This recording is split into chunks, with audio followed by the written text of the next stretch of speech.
2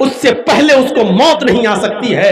اور دوسرا وہ ظالم جس نے کسی مظلوم پر ظلم کیا, غریب پر ظلم کیا, جب تک وہ اس دنیا میں اس ظلم کے برابر سزا نہ پالے اور دردناک سزا نہ پالے, تب تک اس دنیا سے اس کی موت نہیں آئے گی. اگر تم نے کسی ظالم مظلوم پر 1 لاکھ روپیہ چھینا, بے ایمانی کی, یا 1 لاکھ روپے کی کوئی چیز زمین و جائیداد پہ قبضہ کیا, اللہ تعالیٰ جب تک اس ظالم کی محبوب چیز پر حملہ کر کے جب تک تمہارا 10 لاکھ خرچ نہ کرا دے گا, یہ موت تمہیں نہیں آئے گی. تمہاری محبوب ترین چیز کیا ہے؟ اولاد. تم نے کسی غریب پر ظلم کیا, 1 لاکھ روپیہ چھینا, اللہ تیرے بیٹے کو کینسر کا مریض بنا دے گا. 10 لاکھ روپیہ خرچ کر کے بھی تیرا بیٹا صحیح نہیں ہوگا, تیری بیوی کو بیمار کر دے گا. تیرا 20 لاکھ روپے خرچ ہو کر بھی تیری بیوی صحیح نہیں ہوگی. جب تک یہ ظالم اپنے ظلم کی سزا کا انجام اس دنیا میں نہ دیکھ لے, اس کو موت نہیں آئے گی. ڈرو, مظلوم کی بد دعا سے ڈرو, مظلوم کی بد دعا سے ڈرو میرے ساتھیوں. بہت بری سزا ہے.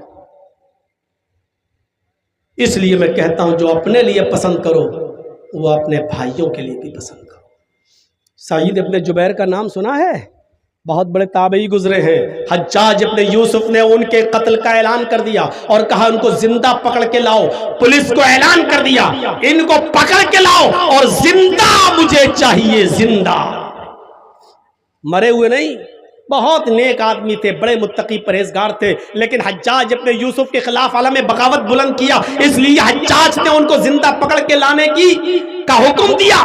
پولیس والے ان کو کتوں کی طرح ڈھونڈ رہے ہیں, جیسے کتے کوئی چیز ڈھونڈتے ہیں ایسی پولیس والے ڈھونڈ رہے ہیں سعید ابن جبیر کو کہ کسی طریقے سے ہمیں مل جائیں. لیکن سعید ابن جبیر ہاتھ نہیں آ رہے تھے.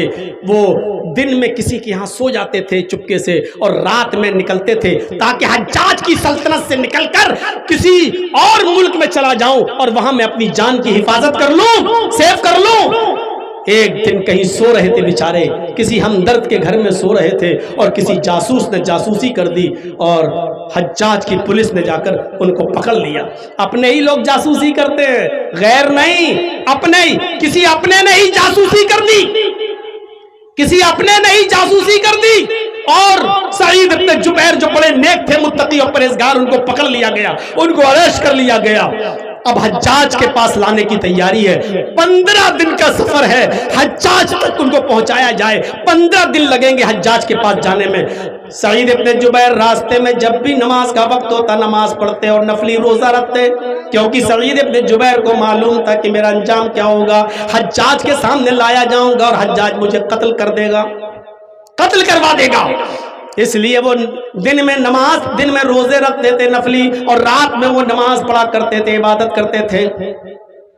پولیس والوں نے جب دیکھا, 2 پولیس والے جب دیکھتے ہیں کہ بیچارے بڑے نیک ہیں, متقی ہیں, پرہیزگار ہیں, ان کا حسن سلوک بہت اچھا ہے, اخلاق بہت اچھا ہے, دن میں روزہ رکھتے ہیں, نماز کے وقت نماز پڑھتے ہیں, اور جب میں ان سے کہوں چلنے کے لیے تو چل دیتے ہیں. پولیس والے ان کے اخلاق سے بڑے متاثر ہوئے.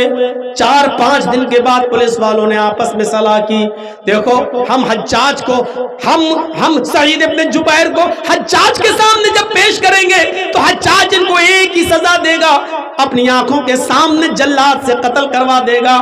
یہ بیچارے بڑے نیک آدمی ہیں, ہم کسی نیک آدمی کا گناہ اپنے سر پر کیوں لیں؟ ایسا کرتے ہیں کہ ہم دونوں مل کر سعید کو چھوڑ دیتے ہیں بیچارے کو, اور حجاج سے یہ کہہ دیں گے کہ بہت ڈھونڈنے کے بعد بھی ہمیں سعید ابن جبیر نہیں ملے. پولیس والوں نے اچھائی سوچی. سعید ابن جبیر سے کہا, دیکھو سعید, بہت رات ہو رہی ہے اور میں نہیں چاہتا ہوں کہ تمہیں حجاج کے پاس لے جاؤں اور حجاج تمہیں قتل کر دے. ایسا کرو, ہم تمہیں چھوڑ رہے ہیں, تم چپکے سے رات میں نکلو اور رات میں سفر کرنا اور دن میں کہیں چھپ جانا, پھر رات میں سفر کرنا. 2-3 راتوں کے بعد تم کسی دوسرے ملک میں چلے جاؤ گے, وہاں تمہاری جان بچ جائے گی اور تم حجاج کے ظلم سے اپنے آپ کو بچا لو گے. جاؤ, ہم تمہیں چھوڑ رہے ہیں. سعید ابن جبیر نے کہا, اللہ تمہیں خوش رکھے, آج تم نے میری بیوی کو بیوہ ہونے سے بچا لیا, میرے بچوں کو یتیم ہونے سے بچا لیا. جس طرح تم نے میرے اوپر رحم کیا, اللہ تمہارے اوپر بھی رحم کرے. سعید ابن جبیر چل دیے, کہا چلو اچھا ہوا تم نے مجھے چھوڑ دیا, جاؤ.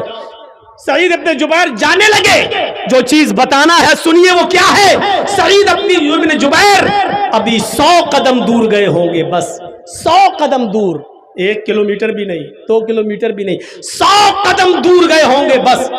100 قدم دور جانے کے بعد وہیں سے پلٹتے ہیں, وہیں سے پلٹتے ہیں, اور پلٹنے کے بعد لوٹ کر واپس آتے ہیں اور ان دونوں پولیس والوں سے کہتے ہیں کہ نہیں, میں تمہارے ساتھ حجاج ابن یوسف کے پاس جاؤں گا, مجھے مت چھوڑو, مجھے وہاں جانا ہے, مجھے لے کر وہاں چلو. پولیس والے حیران ہیں, ہم نے تو تمہیں چھوڑ دیا ہے اور تم آئے ہو اور اپنے آپ کو موت کے منہ میں ڈھکیل رہے ہو, تمہیں معلوم ہے کہ حجاج تمہیں قتل کر دے گا.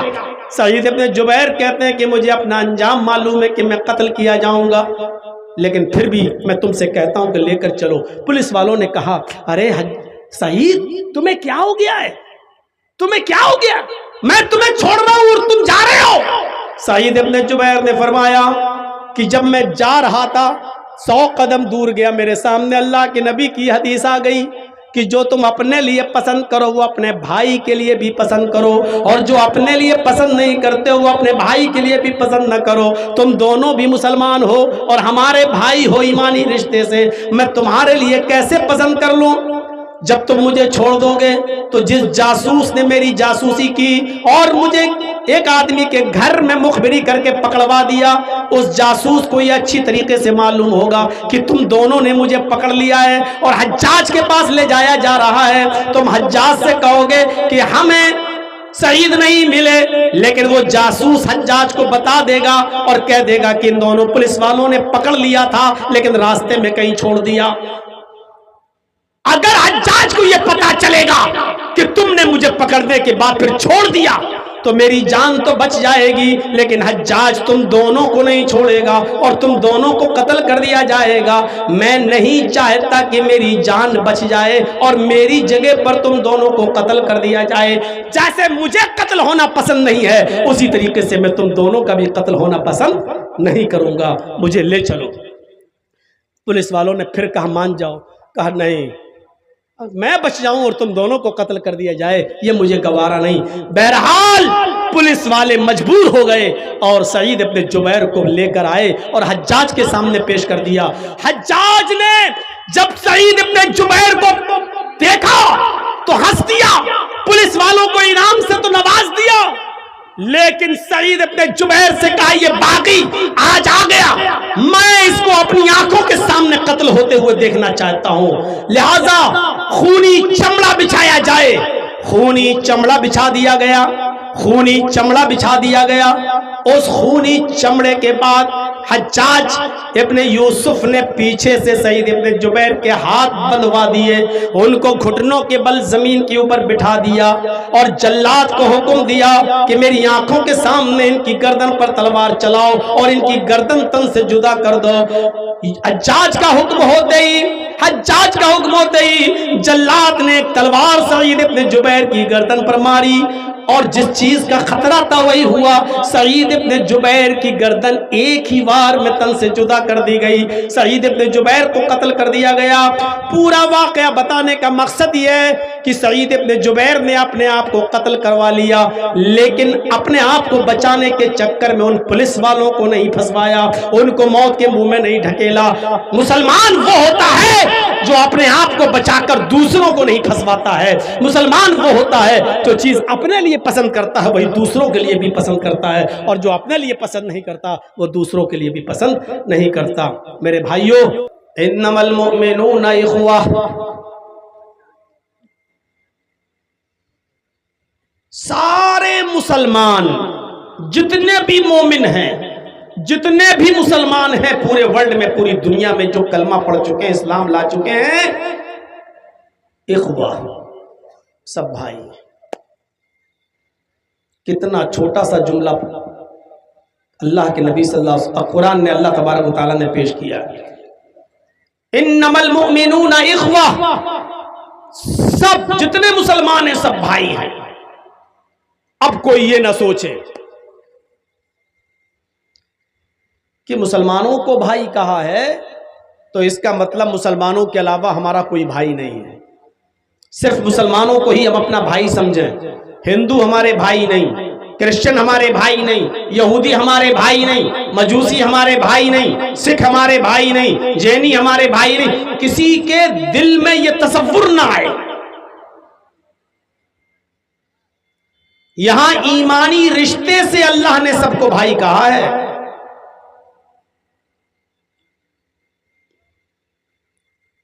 مومنوں کو، لیکن انسانی رشتے سے سب کو بھائی کہا ہے۔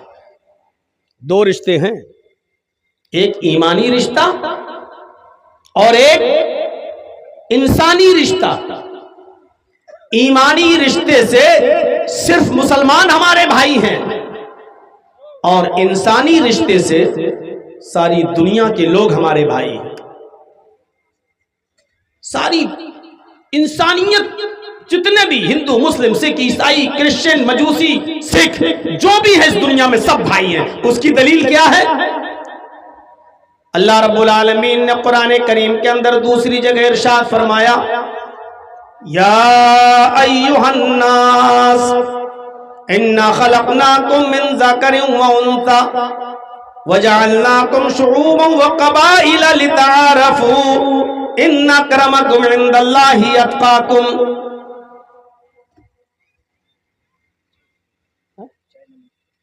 ہم کو چاہیے کی ضرورت نہیں، آپ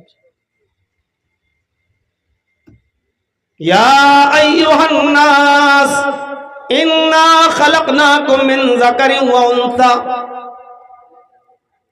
آئے ساری دنیا کے انسانوں، سمپورن جگت کی مانو ذاتی، ہائے دنیا کے لوگوں، ہم نے تم کو ایک مرد اور ایک عورت سے پیدا کیا ہے۔ انا خلقناکم من ذکر و انثی، تمہارا باپ بھی ایک، تمہاری ماں بھی ایک، اے انسانوں تم ایک ہی پرم پتا کی سنتان ہو، ایک ہی ماتا پتا کی اولاد ہو۔ یہاں اللہ نے ساری دنیا کے انسانوں کو کہا کہ تم سب ایک ہی باپ کے اور ایک ہی ماں کے بیٹے ہو۔ اب قرآن کی دو آیتیں میرے آپ کے سامنے رکھ دی۔ پہلی کیا ہے؟ انما المؤمنون اخوہ، یہاں اللہ نے ساری دنیا کے مسلمانوں کو بھائی کہا ہے۔ اور قرآن کی جو دوسری جگہ کی آیت میں نے آپ کے سامنے پڑھی ہے دوسری جگہ سے، اس میں اللہ نے ساری دنیا کے انسانوں کو ایک باپ کا اور ایک ماں کا بیٹا، ایک باپ کی اولاد اور ایک ماں کی اولاد کہا ہے۔ یعنی انسانی رشتے سے بھی سب بھائی، اور ایمانی رشتے سے مسلمان ہمارے بھائی۔ اچھا آپ لوگ بھی یہ جملے بولتے ہو کہ نہیں؟ یہ ہمارا بھائی ہے۔ اب کہا جاتا ہے اچھا سگا بھائی ہے؟ نہیں نہیں نہیں، یہ ہمارے خالہ کا بیٹا ہے، یہ ہمارے چچا کا بیٹا ہے، یہ ہمارے پھوپھا کا بیٹا ہے، لیکن آپ اس کو بھائی کہتے ہیں، جبکہ خون کا کوئی رشتہ اس کے ساتھ نہیں ہے آپ کا، لیکن بھائی وہ بھی ہے آپ کا۔ خالہ ذات صحیح، چچا ذات صحیح، پھوپھا ذات صحیح، ماما ذات صحیح، لیکن بھائی وہ بھی ہے۔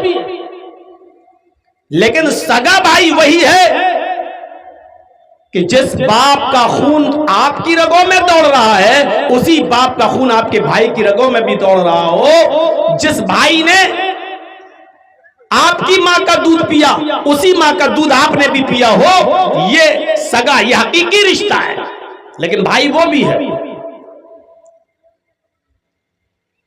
یہ نہیں کہا کہ تم صرف مسلمانوں کے ساتھ رحم کرو، اچھا سلوک کرو کیونکہ یہ تمہارے بھائی ہیں، اور دوسروں کے اوپر ظلم کرو، یہ نہیں کہا اسلام نے۔ قرآن یہ کہتا ہے کہ ایمانی رشتے سے دنیا کے سارے مسلمان تمہارے بھائی ہیں، ان سے تمہاری نسبت ایمانی رشتے کے لحاظ سے زیادہ بہتر ہونا چاہیے، اور جو انسانی رشتے سے تمہارے بھائی ہیں غیر مسلم لوگ، ان سے بھی تمہارا اچھا سلوک ہونا چاہیے، لیکن جو ترجیح آپ اپنے ایمانی بھائی کو دیں گے وہ ترجیح آپ غیر مسلم کو، دوسرے بھائی کو نہیں دیں گے۔ یہ عام طور پہ دیکھا جاتا ہے، آپ کو اپنے بیٹے سے جو پیار ہوگا وہ آپ کو اپنے پڑوسی کے بیٹے سے پیار نہیں ہوگا، لیکن یہ مطلب نہیں ہے کہ آپ اس سے نفرت کرتے ہیں، آپ اس کو برا سمجھتے ہیں، نہیں۔ آپ کا پڑوسی، اس کا بیٹا اگر بیمار ہو جائے، غریب آدمی ہے، آپ کو پتا چلا کہ میرے پڑوس میں رہنے والے میرے دوست کا بیٹا ہاسپٹل میں ایڈمٹ ہے، آپ اس کی عیادت کے لیے جاتے ہیں، دیکھا کہ وہ ICU میں ایڈمٹ ہے, آپ اس کو دیکھنے کے لیے جاتے ہیں, وہاں آپ کیا کریں گے؟ چونکہ وہ آپ کا اپنا بیٹا نہیں ہے, آپ وہاں آدھا گھنٹہ بیٹھ جائیں گے, زیادہ سے زیادہ 1 گھنٹہ آپ بیٹھ جائیں گے. آپ اس بیٹے کے باپ کو, اس کی ماں کو تسلی دیں گے, انشاءاللہ آپ کا بیٹا ٹھیک ہو جائے گا. اگر وہ ضرورت مند ہوا, غریب ہوا, زیادہ سے زیادہ آپ اس کو 2 4 5 ہزار روپے سے اس کی مدد کر دیں گے. یہ ہمدردی ہے آپ کے اندر اور ہونی بھی چاہیے. لیکن اگر پڑوسی کے بیٹے کے علاوہ اگر اسی جگہ پر آپ کا اپنا بیٹا ہے تو آپ کا سلوک کیا ہوگا؟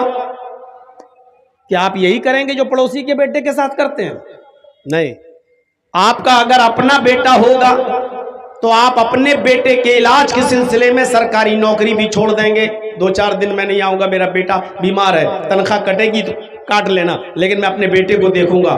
آپ نوکری چھوڑ دیں گے, آپ بزنس کرتے ہیں تو بزنس چھوڑ دیں گے, آپ اپنے شہر سے دوسرے شہر مال بیچنے جاتے ہیں, آپ دوسرے شہر کا سفر ترک کر دیں گے. اور ہاسپٹل میں پڑوسی کے بیٹے کو تو آپ آدھا گھنٹہ 1 گھنٹہ دے رہے تھے, اپنے بیٹے کے لیے آپ 24 گھنٹے دیں گے. پڑوسی کے بیٹے کے لیے تو آپ نے 2 4 5 ہزار روپے سے مدد کی, لیکن اپنے بیٹے کے لیے آپ تجوری کا منہ کھول دیں گے. 10 لاکھ روپیہ آپ اپنے بیٹے کے علاج میں خرچ کر دیں گے, اور لاکھوں روپیہ خرچ کرنے کے بعد بھی اگر بیٹے کا علاج نہیں ہو رہا ہے اور پیسوں کی ضرورت ہے تو اپنی بیوی کا زیور تک آپ بیچ دیں گے اور اپنے بیٹے کا علاج کرائیں گے. کیوں؟ کیونکہ آپ کا حقیقی بیٹا ہے. تو آپ اپنے بیٹے کے ساتھ جو سلوک کرتے ہیں وہ پڑوسی کے بیٹے کے ساتھ یا دوسرے کی اولاد کے ساتھ آپ کا وہ سلوک نہیں ہوتا ہے. حالانکہ نفرت نہیں ہے اس سے آپ کو. یہی قرآن کہہ رہا ہے مسلمان بھی تمہارے بھائی ہیں اور غیر مسلم بھی تمہارے بھائی ہیں, تم سب ایک ہی باپ کے اور ایک ہی ماں کے بیٹے ہو.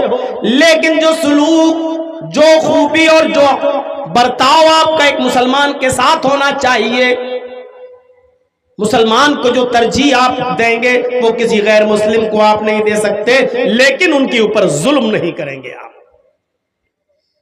انما المؤمنون اخوہ, ساری دنیا کے مسلمان آپس میں بھائی بھائی ہیں.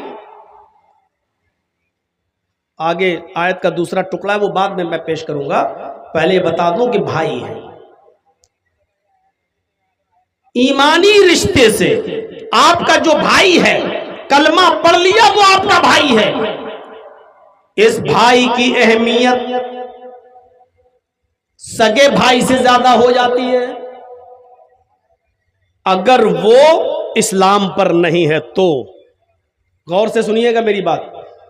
ایک انسان اسلام لے آیا, کافر تھا پہلے, آج اس نے کلمہ پڑھ لیا, اشہدو ان لا الہ الا اللہ و اشہدو ان محمدًا عبدہ و رسولہ, اس نے کلمہ پڑھ لیا. اس ایمانی رشتے سے وہ آپ کا جو بھائی بن گیا. اگر آپ کا سگا بھائی اسلام پر نہیں ہے تو اس ایمانی رشتے سے جو آپ کا بھائی بنا ہوا ہے, جو مسلمان ہوا ہے یہ آدمی, اس کی جو اہمیت ہے وہ سگے بھائی کی بھی اہمیت اب وہ نہیں رہی. اور اس کی دلیل کیا ہے؟ آپ لاکھ کہیے وہ میرا بھائی ہے, اگرچہ بھٹک گیا, اگرچہ بہک گیا, اگرچہ اسلام نہیں لایا, لیکن آپ کی نظر میں اس مسلمان کی اہمیت زیادہ ہونی چاہیے جو کلمہ پڑھ کر اسلام لے آیا. ایک واقعہ سناتا ہوں جس کو امام بخاری رحمۃ اللہ علیہ نے نقل کیا ہے, بہت غور سے سنیے گا میرے بھائی. اس واقعے سے آپ کو بہت کچھ ملے گا. جنگ بدر ہو رہی ہے اور جنگ بدر ایسی جنگ تھی جس کے اندر اگر باپ نبی کے ساتھ ہے تو بیٹا ابو جہل کے ساتھ ہے. ایک بھائی نبی کا ساتھ دے رہا ہے تو دوسرا بھائی ابو جہل کا ساتھ دے رہا ہے. یہ ایسی جنگ تھی. جنگ بدر کے اندر حضرت ابو بکر صدیق محمد رسول اللہ کی طرف سے لڑ رہے تھے تو ابو بکر صدیق کا بیٹا ابو جہل کی طرف سے لڑ رہا تھا. عجیب جنگ تھی. ایک بھائی ہے مصعب ابن عمیر, عمیر کا بیٹا, صحابی, کیا نام ہے؟ مصعب ابن عمیر. یہ صحابی محمد رسول اللہ کی طرف سے لڑ رہے ہیں, لیکن مصعب ابن عمیر کا سگا بھائی جس کا نام ہے عدی ابن عمیر، یہ ابو جہل کا ساتھ دے رہا ہے، یہ کافروں کا ساتھ دے رہا ہے۔ ایک بھائی نبی کی طرف سے لڑ رہا ہے اور دوسرا بھائی نبی کے دشمن ابو جہل کی طرف سے لڑ رہا ہے۔ یہ بڑی عجیب جنگ تھی، اور آپ کو یہ اچھی طریقے سے معلوم ہوگا جب یہ جنگ ختم ہوئی تو نبی اکرم کو شاندار فتح، شاندار کامیابی ملی اس جنگ کے اندر۔ 70 کافر مارے گئے اس جنگ بدر میں، 70 کافر مارے گئے اور 70 ہی کافروں کو قید کر لیا گیا۔ جو بتانا ہے وہ یہ کہ جن کافروں کو قید کیا گیا ان کافروں میں مصعب ابن عمیر کے بھائی عدی ابن عمیر بھی شامل ہیں، ان کو بھی قید کر لیا گیا۔ اللہ کے نبی صلی اللہ علیہ وسلم نے صحابہ کو حکم دیا کہ ان کافروں کے پیروں میں بیڑیاں ڈال دو۔ منظر دیکھیے میرے بھائی، ان کافروں کے پیروں میں بیڑیاں ڈال دو۔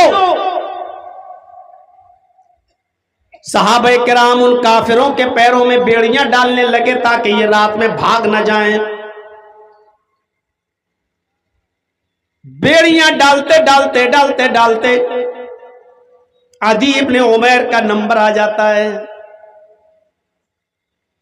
ایک صحابی عدی ابن عمیر کے پیروں میں بیڑیاں ڈال رہے ہیں، وہیں مصعب ابن عمیر کھڑے ہو کر دیکھ رہے ہیں کہ میرے بھائی کے پیروں میں بیڑیاں ڈالی جا رہی ہیں۔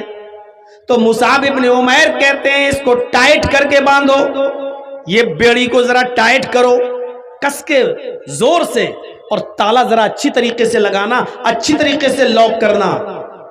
یہ بیڑیاں توڑنے میں ماہر ہے، ایکسپرٹ ہے، کبھی بھی بیڑی توڑ کر بھاگ سکتا ہے۔ یہاں سے ٹائٹ کرو، ایسے اس کو جکڑو تاکہ بیڑی نہ توڑ سکے۔ یہ کون کہہ رہا ہے؟ مصعب ابن عمیر۔ کس کے لیے؟ اپنے سگے بھائی عدی ابن عمیر کے لیے۔ عدی ابن عمیر نے دیکھا یہ تو بڑا گڑبڑ کر رہا ہے میرا بھائی، میرے بارے میں کہہ رہا بیڑیاں یہاں سے ٹائٹ کرو، یہاں سے ٹائٹ کرو۔ اگر اس نے اپنی مرضی سے ٹائٹ کروا دیا تو میں تو بھاگ ہی نہیں پاؤں گا۔ تو عدی ابن عمیر کو غصہ آیا اپنے بھائی کے اوپر اور زور سے چیختے ہوئے چلاتے ہوئے بولا، آئے مصعب، کیسا بھائی ہے تو؟ شرم نہیں آتی تجھے؟ عدی اپنے بھائی کو مخاطب کر کے کہتا ہے کہ آئے مصعب، کیسا بھائی ہے تو؟ شرم نہیں آتی تجھے؟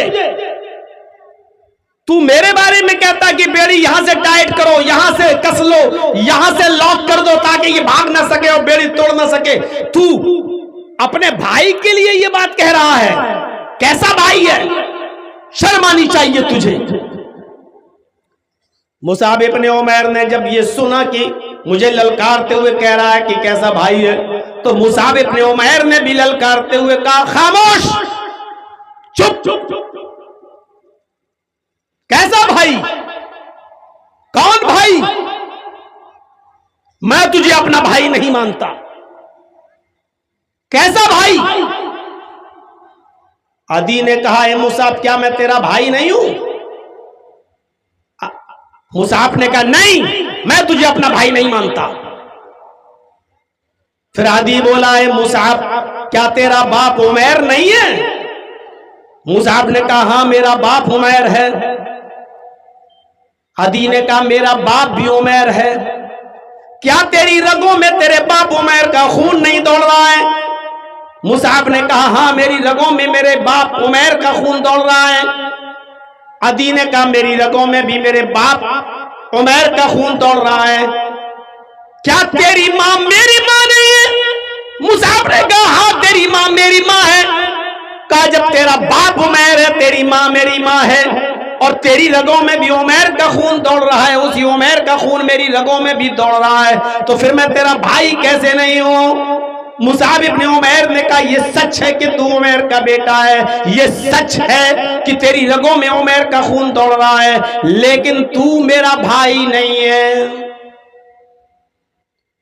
عدی نے جھنجلاتے ہوئے کہا، پھر تیرا بھائی کون ہے؟ جب تو خون کے رشتے کو ترک کر رہا ہے، چھوڑ رہا ہے، تو تو یہ بھی بتا دے کہ پھر تیرا بھائی کون ہے؟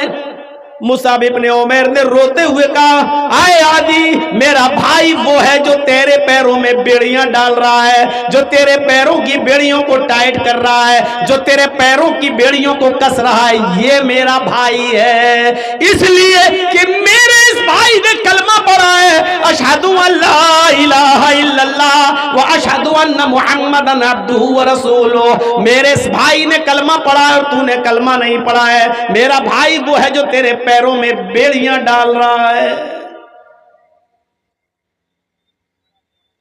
بڑے بڑے متقیوں کے آج تقوے پگھل جائیں گے، بڑے بڑے داڑھی والوں کی داڑیاں آج ان کے سر جھکا دیں گی، بڑے بڑے تہجد پڑھنے والے تہجد گزاروں کے سر جھک جائیں گے۔ لمبی داڑھی رکھ لی، تہجد کی نماز پڑھ لی، نماز پڑھتے پڑھتے نماز پٹی کا، اور حالت یہ ہے کہ 10 سال گزر گئے، میرا پڑوسی مجھ سے بات نہیں کرتا ہے۔ حالت یہ ہے کہ میرا بھائی پڑوس میں ہے مسلمان، لیکن شادی میں ہمارے ہاں نہیں آتا ہے، نہ ہم اس کو بلاتے ہیں، ترک کیے ہوئے ہیں، اس کو چھوڑے بیٹھے، نہیں ہمارے بیٹے کی شادی میں وہ نہیں آئے گا، ہماری بیٹی کی شادی میں وہ نہیں آئے گا، تیرے بیٹے کی شادی میں ہم نہیں آئیں گے۔ اور مونچھیں اتنی تاؤ والی کہ آج کے بعد خوشی اور غم سارے رشتے ختم، موت مٹی ختم، تیرے جنازے میں ہم نہیں آئیں گے، میرے جنازے میں تو مت آ۔ اور ہیں کون ہم؟ محمد اسلم، محمد اکرم، محمد اظہر، محمد فلاں، نام کیا ہے ہمارا؟ اسلامی نام۔ ہیں کون ہم؟ مسلمان، اور اپنے بھائیوں سے ناراض، اپنے بھائیوں کو چھوڑے بیٹھے ہوئے ہیں۔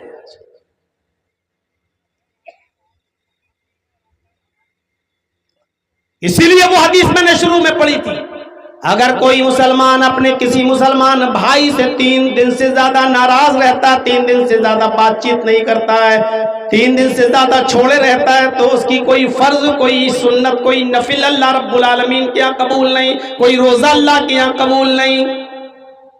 نماز کا معاملہ کتنی بڑی اہمیت نماز کی ہے۔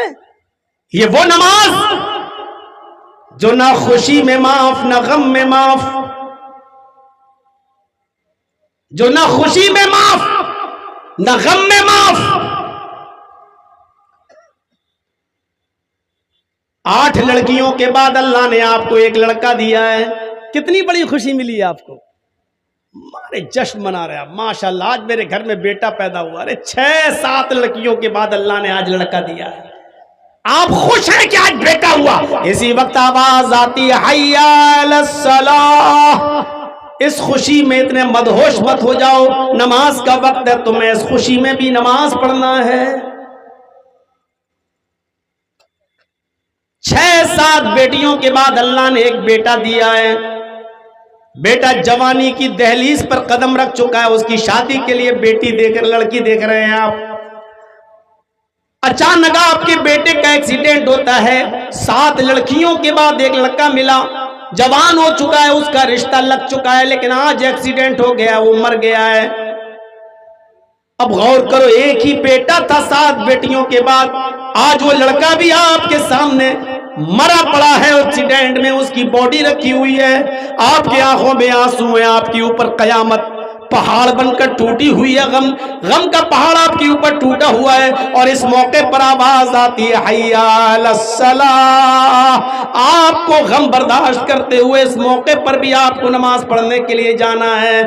اس سے اندازہ لگا سکتے ہیں آپ نماز کا مقام کیا ہے، اللہ کو کتنی پیاری ہے یہ نماز، جو خوشی میں بھی معاف نہیں، غم میں بھی معاف نہیں، بیماری میں بھی معاف نہیں۔